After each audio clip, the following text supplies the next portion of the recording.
esta medicina no es para los enfermos. Estas medicinas nuestras incluso son preventivas. Y desde aquí le decimos a Trump: deja en paz a nuestros migrantes, que nosotros vamos a ayudar con el problema que tienes con el fentanilo.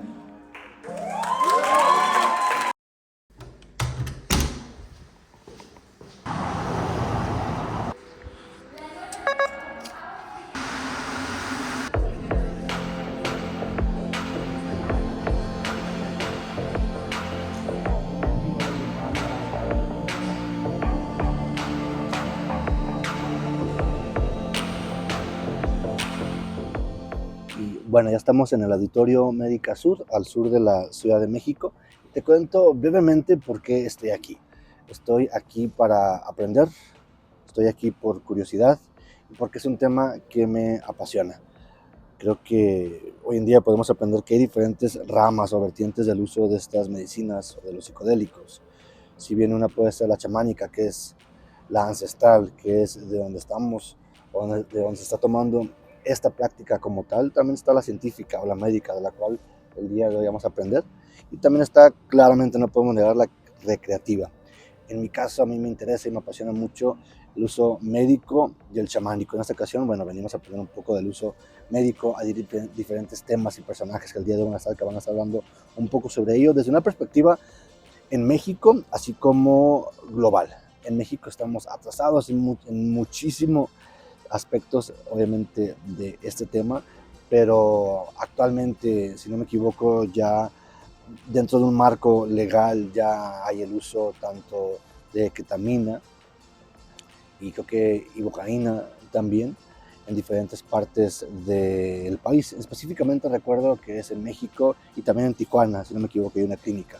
Pero estos son varios temas que son importantes a entender desde la perspectiva que tenemos en nuestro país, y yo vengo a aprender de ello. Quiero saberlo. No soy parte de la comunidad científica, pero es meramente el hecho de aprender. El día de hoy tengo muchas ganas de escuchar a Rick Doblin de MAPS y a la doctora Carmen Amezcua. Así que, bueno, creo que ya podemos ir pasando. Vamos a ir a hacer el registro, vamos a ir a conocer a diferentes personas, vamos a ver qué hay allá adentro, y mientras les voy contando de qué es de lo que se habla. Este es el día 1 de este lado.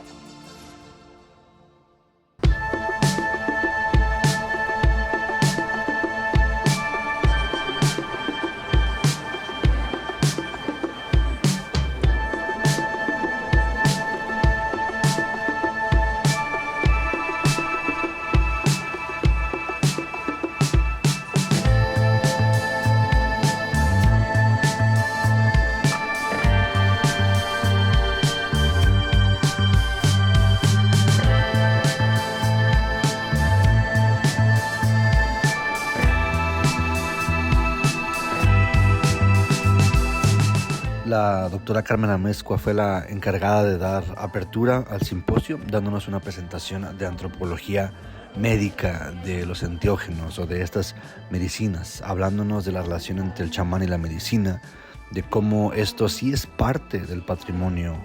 mexicano, que cuando hablamos de la salud mental a través de estos, no solo hablamos o no solo deberíamos hablar de salud mental, porque esta idea fractura en sí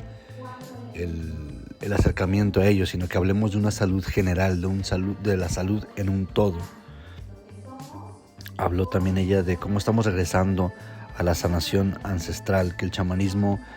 es el primer método, por así decirlo, de psicoterapia en el mundo, que la sanación es a través de la conciencia, que la enfermedad en general indica la necesidad de un cambio, nos indica la desconexión entre el alma, el cuerpo y la mente, la importancia de los rituales dentro del uso de los mismos,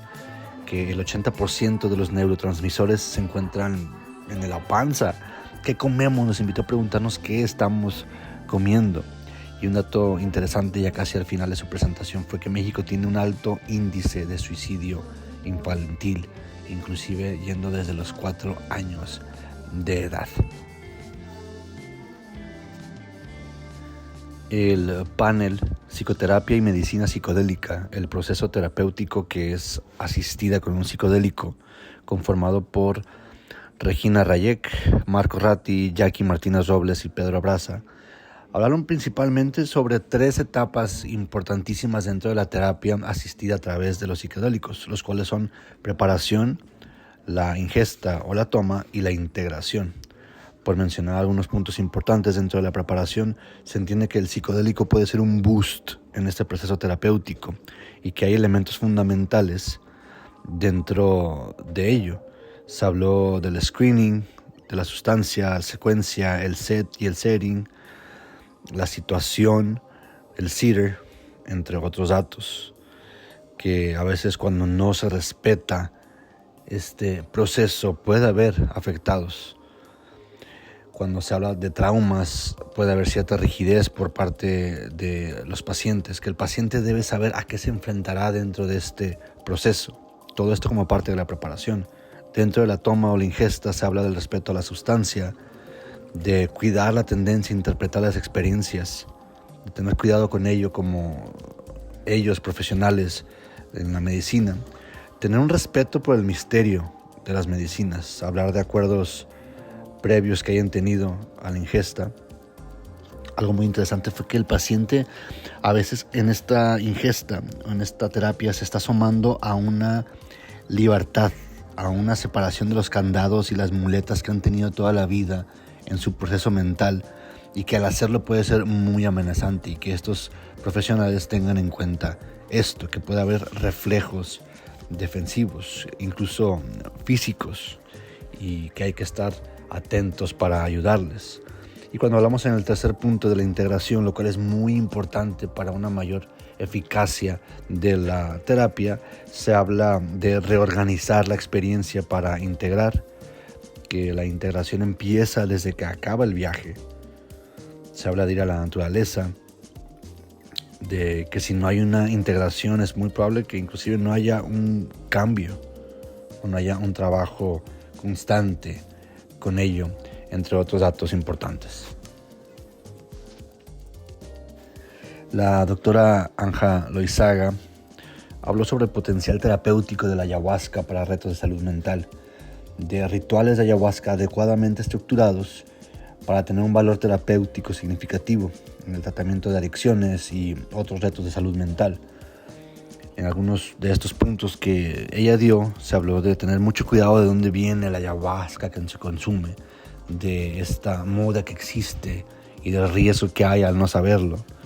del efecto terapéutico que este tiene y se encuentra en la experiencia, en la combinación de elementos de una experiencia, de un ritual, de que esto no es magia, sino abre una ventana para poder trabajar con ellos, con los pacientes que se adentran en estos procesos, como lo es la ayahuasca, y que después tratan de integrarlo o platicarlo con sus terapeutas. Y algunos otros escenarios que puede trabajar la ayahuasca, como el duelo, la ansiedad, entre otros como la conducta alimenticia, el trastorno por uso de sustancias, etc. La doctora Erika Selfand y su presentación Mitigando los riesgos y cuidando a los pacientes habló sobre qué hacer cuando existen estas malas experiencias o experiencias traumáticas con psicodélicos, porque sí las existen, inclusive a veces cuidándolas, pero sobre todo en aquellos escenarios donde no hay un respeto por lo mismo, o que sencillamente los hacen por moda, por mencionar algunos escenarios. Uno de estos o algunos puntos principales fue que los trips o los viajes más difíciles inclusive pueden ser los más propicios para una transformación positiva. No necesariamente un viaje malo pues va a ser malo si saben cómo trabajarlo, que a veces ha habido y sí hay inclusive malos viajes que pueden afectar y traumatizar a los pacientes también de este lado de la moneda. Se habló sobre números inclusive dentro de encuestas, que más del 50% de pacientes dentro de estas encuestas dijeron que fue difícil su viaje, pero salieron del mismo, que no fue muy placentero, pero pudieron salir del mismo. Se habló de la situación que tiene que ver con algunos psicodélicos como la psilocibina y el LSD, que no tienen tanto problema con usar antidepresivos, pero que otros sí, que es muy importante entender a veces la relación entre algunas medicinas y los antidepresivos, entre otros puntos también. El doctor Bessel van der Kolk, en su presentación Cómo los psicodélicos pueden curar el trauma psicológico, habló sobre los efectos de la terapia asistida con MDMA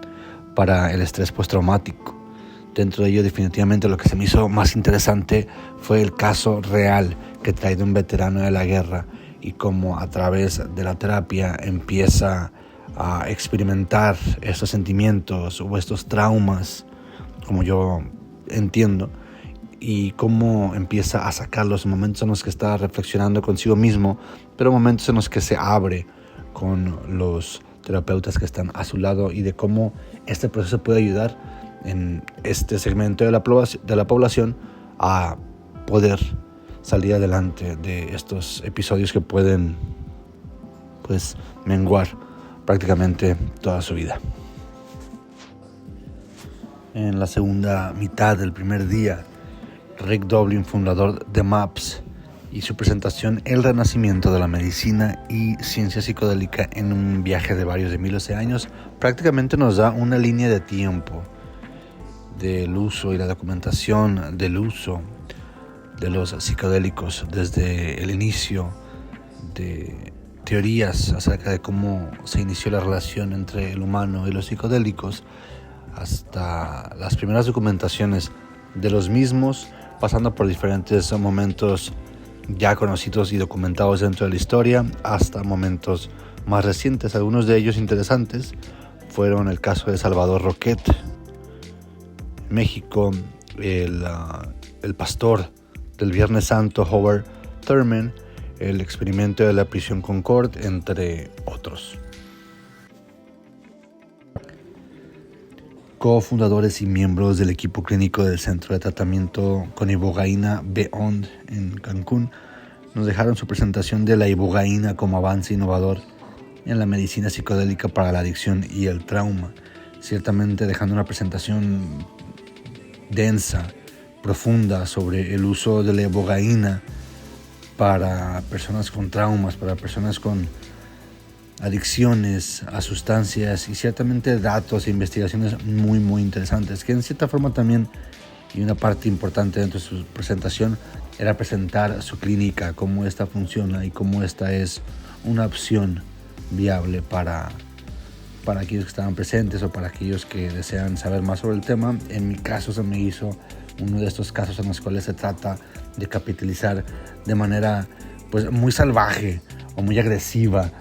con estas medicinas, hablando de tratamientos que se encuentran en los miles de dólares. Y cerrando el primer día del simposio, el panel Regulación de la Medicina Psicodélica en México, conformado por Carmen Amezcua, Alejandra Lagunes, Alejandrina Pedro, curandera tradicional de la comunidad mazateca, y Natalia Rebollo, de quien no conocía el trabajo y se me hizo muy interesante su punto de vista y su trabajo. Si bien siento que no se adentró en este panel totalmente en el marco legal actual o a futuro, o una visión a futuro del mismo en nuestro país,